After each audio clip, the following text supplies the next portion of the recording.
Hi guys, welcome back to my channel, Edmund Mindaros. And for today's quick tutorial, and I'm going to show you guys on how to block pop-ups and redirections in the Opera web browser.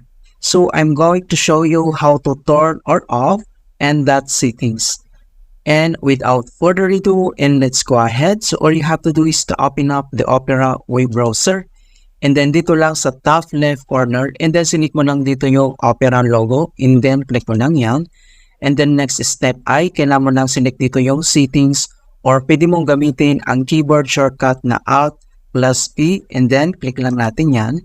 And then dito sa settings, and then scroll down, and then dito sa privacy and security, and then select mo lang dito yung site settings, click mo lang yan. And then dito sa site settings, and then dito lang sa content, under nito ay select mo lang dito yung pop-ups and redirects. So don't allow sites to send pop-ups or use redirects. So i-click mo lang ito. And then next, dito lang sa default behavior. So sites automatically follow the settings when you visit them.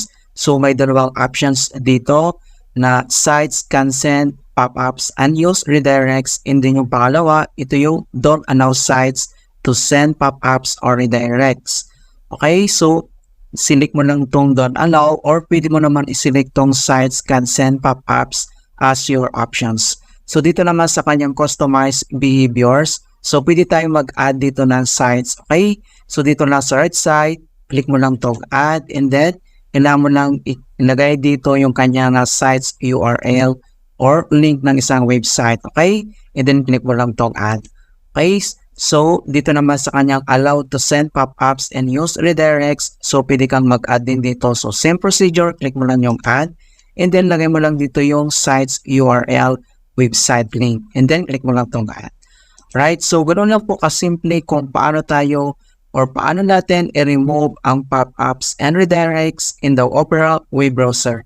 Okay, so please don't forget to like this video, subscribe to my channel for more quality content. Thank you guys, and see you in my next tutorial.